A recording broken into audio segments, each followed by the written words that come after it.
Hey, everybody. Tonight's live around 5 is how fear is keeping you from achieving your goals. I think we all know fear is a liar. If a millionth of the things that we have feared in the course of our lifetime actually ever came true, humanity would be extinct, right? We fear so much and so often. And our minds are super powerful. Manifestation, I believe, is real. If you've ever done something where you're like, oh, I bought a yellow car, and now you see yellow cars everywhere where you didn't see yellow cars before. When we look for something, it's a much more likely that we're going to find it. And Simon Sinek has some great thoughts on this. He'll say, what if I tell you not to think about an elephant? All you can think about is an elephant, right? And so what we're doing when we're fearing something is we're almost calling it to us.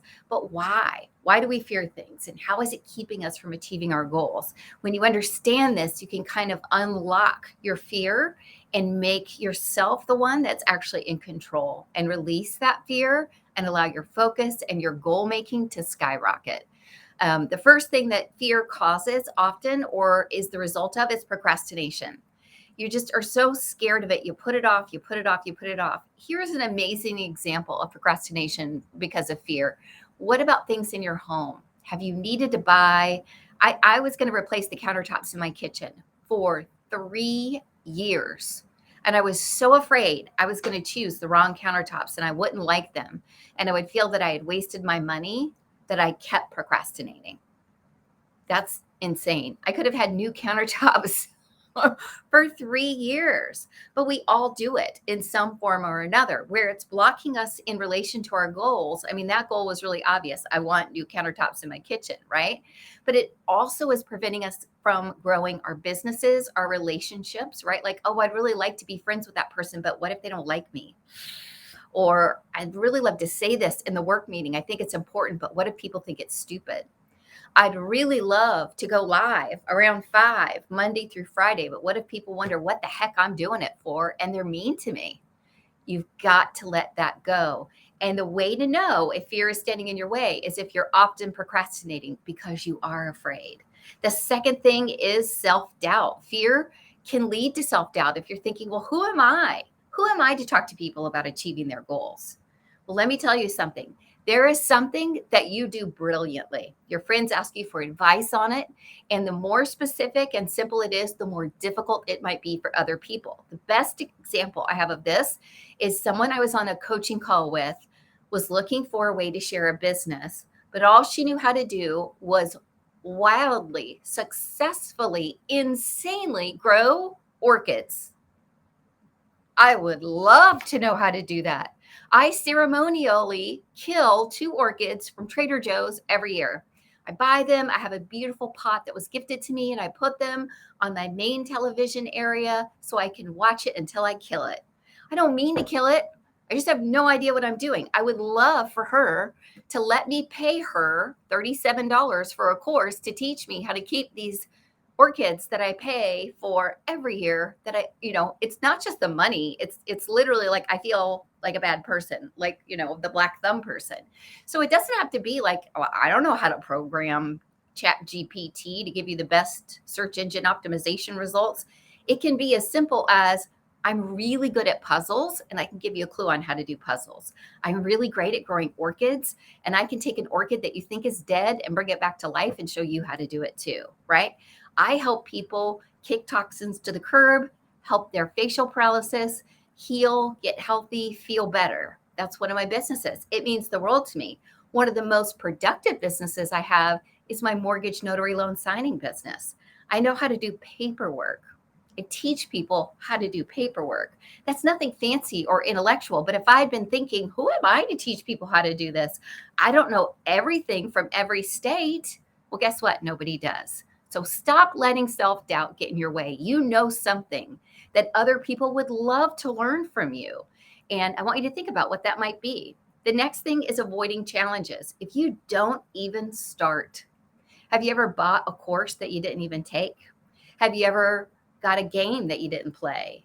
Or you didn't even enter into a challenge because you just thought, what's the point? I'm not going to lose weight this time. I'm not going to kick inflammation to the curb. So why should I even do it? It's 14 days of my life I'll never get back. And since I'm going to fail, I'm not even going to start. If you avoid challenges because you are so afraid of what might happen, fear is holding you back. And I want to encourage you to pick something to really bet on. And even if you fail, I want you to honestly assess what were the negative repercussions. So you failed. Guess what? Everybody does.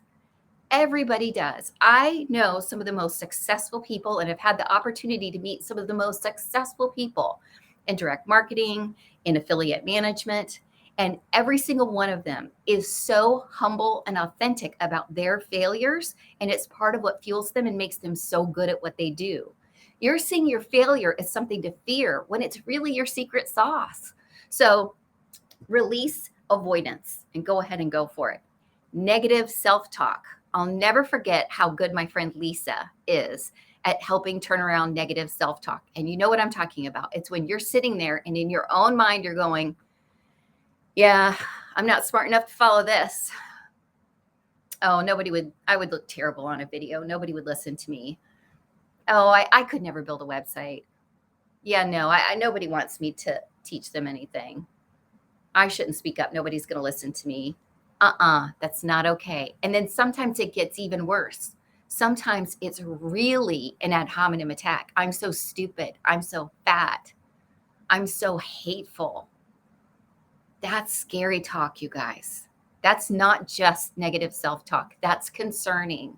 And if you struggle with really strong negative self-talk, I want to encourage you to seek professional help. I'm not saying you have a problem. I'm saying everybody has a challenge. I got professional counseling through BetterHelp, and it was amazing for me. And it means a lot to me to have a therapist that knows me, that understands my own special weirdness, and can help me manage that self-talk. And what Lisa would always do for me is if I would go, oh my God, that was so stupid, she would go, oh my gosh, I'm still learning this. Oh my gosh, I wish I had done that better. Oh my gosh, I'm so smart and I'm trying my best. So the next time you hear that negative self-talk in your head, I want you to flip the script and I want you to rephrase it in a way that's positive. I want you to talk to yourself the way you talk to your beautiful children, your most precious friends, your incredible parents, your beloved cousins. I want you to talk to yourself the way you would talk to anyone that you love, because you have to be the first person to love yourself. And it took me forever to learn that lesson, And I was always giving of others, thinking of others, of them first, thinking that was selfless, when in fact, it wasn't really. And I needed to get mature, work on myself, get therapy, and stop that negative self-talk. It makes a huge difference in your day-to-day life, and it'll transform how you reach your goals. Next is going to be just freezing, complete inaction. Maybe me and my countertops. Like, how hard is it to order countertops? Today, I ordered 3 rooms of carpet and tile. It took me an hour. I went in, looked at price, looked at style, grabbed it, and I'm done.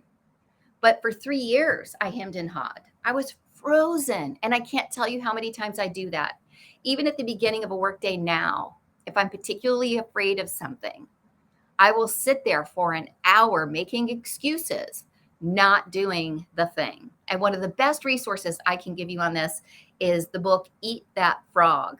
And basically the idea behind the book is that every single day in your job, in your work, in your life, in your home, the first thing you should check off your list is the thing you hate the most, the thing you fear the most, the thing you want to do the least.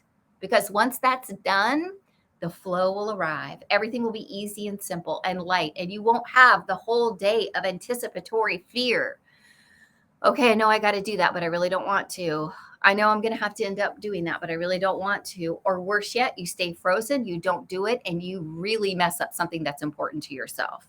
So inaction is really the enemy of getting to our goals, right? You can't just wait until everything's perfect, because let me promise you, it will never be perfect.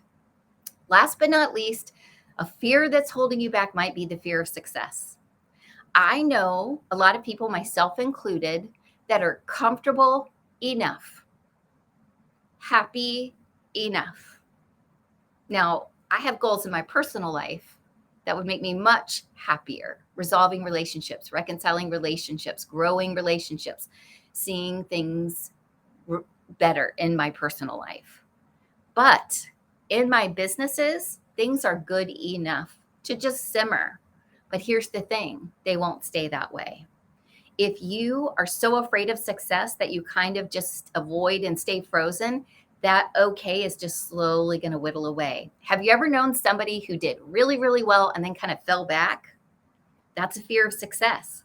They got to a certain level, and at every single level of our growth, personally and professionally, more and different things are required of us. I have learned this over and over again. I remember when I was in college and I put myself through college as a national championship debater. Can you tell I like to talk?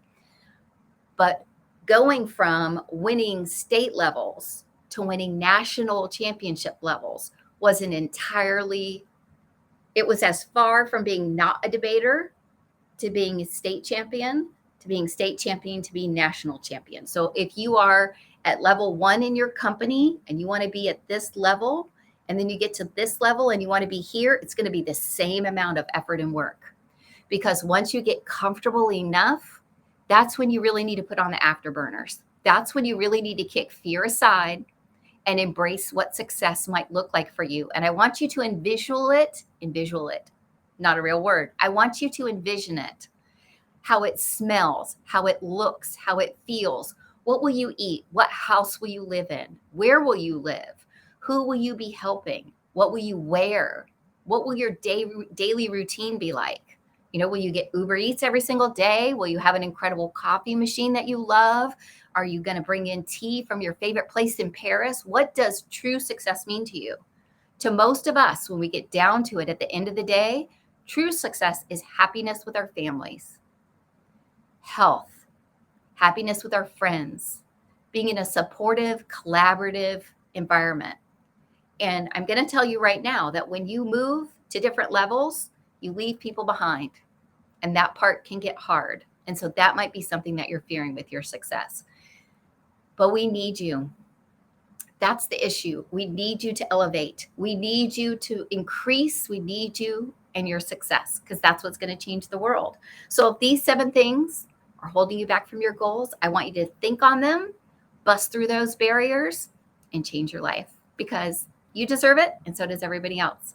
I love you guys. I'm so grateful for you being here. I can't wait to see you tomorrow back here, live around 5.